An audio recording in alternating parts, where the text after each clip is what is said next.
Amigos, bienvenidos a nuestro encuentro académico del día de hoy. Como lo hemos venido anunciando, hoy tenemos un programa para reflexionar sobre lo que pasa en nuestras vidas, lo que pasa en el país y, por supuesto, en lo que pasa desde el punto de vista social. Es por ello que hemos querido conversar en el día de hoy con el doctor Nelson para hablar precisamente de una institución o una fundación, una asociación que está trabajando por la democracia del país y se llama el Observatorio Venezolano de las Autonomías.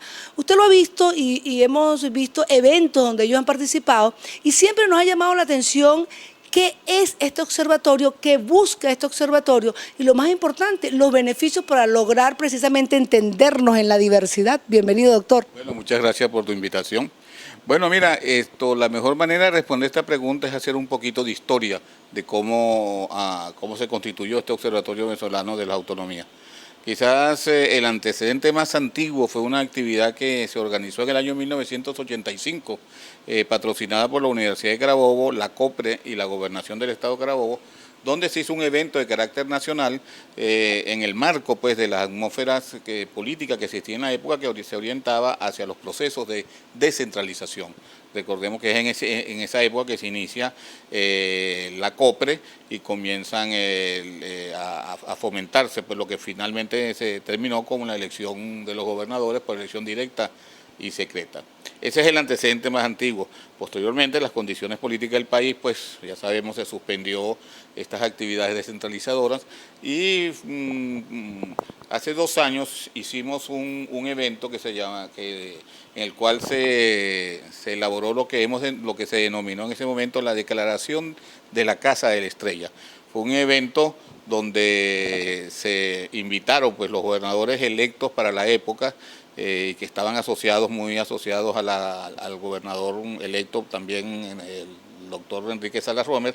Vino el gobernador del Zulia, vino el gobernador de Aragua, vino el gobernador de Guayana y un conjunto de intelectuales, y se hizo una declaración, y esa declaración, uno de los puntos se señala que la creación, pues la necesidad de crear un observatorio que tenga como finalidad promover las ideas en relación no tan solo a la descentralización, que es de carácter administrativo, sino la constitución de autonomías o la promoción de un nuevo federalismo en el país.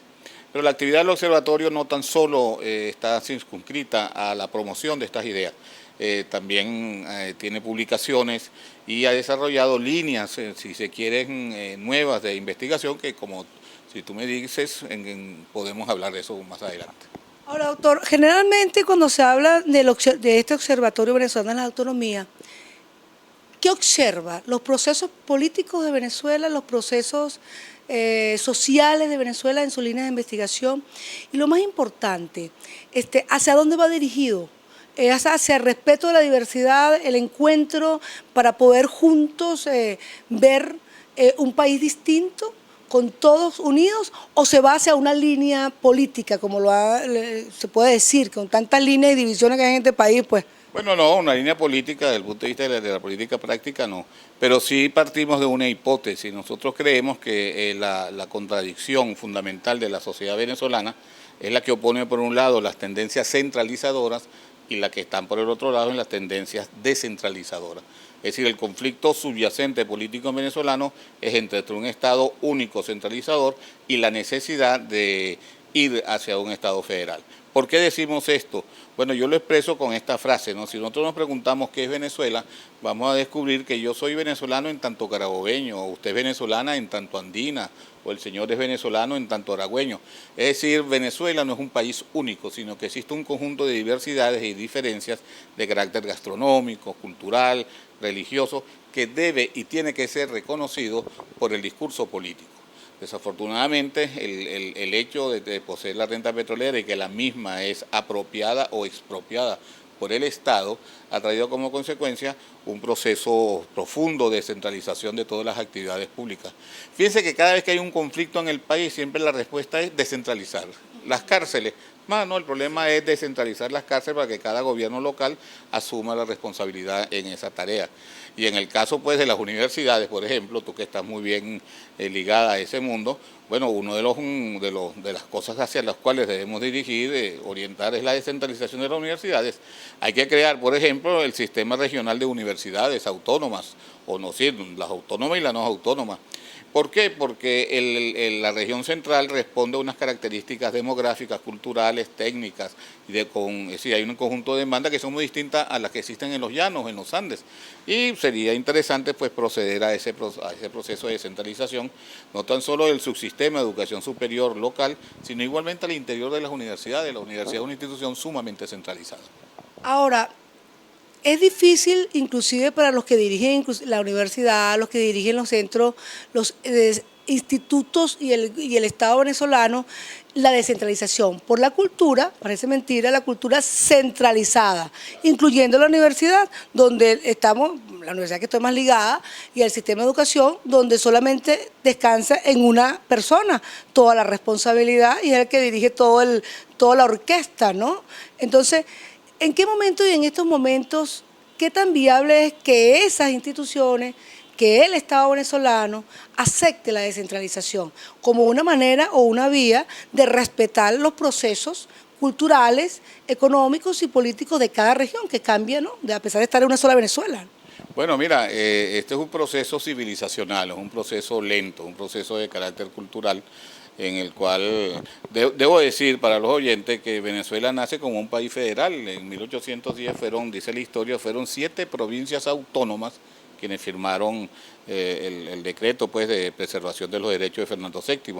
Es decir, que primero fuimos autonomías antes que república.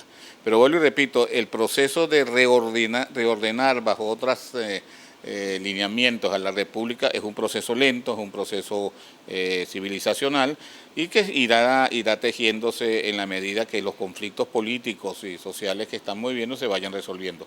Lo cierto es que el modelo centralista está agotado.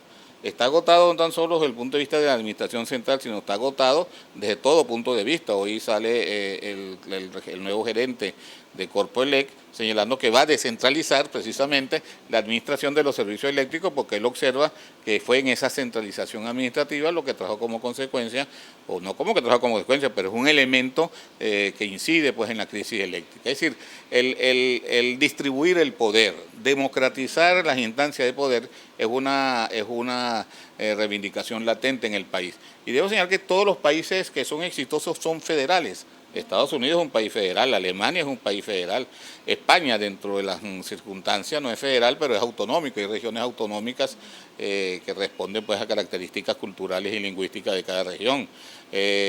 Suiza es un país federal, es decir, lo federal es la manera más apropiada, lo que hay que discutir es de qué forma y de qué manera vamos a darle concreción a esa idea. Hay un punto que es fundamental que nosotros lo denominamos el federalismo fiscal. Y lo expresamos en esta idea: si trabajo aquí, produzco aquí, mis impuestos se quedan aquí.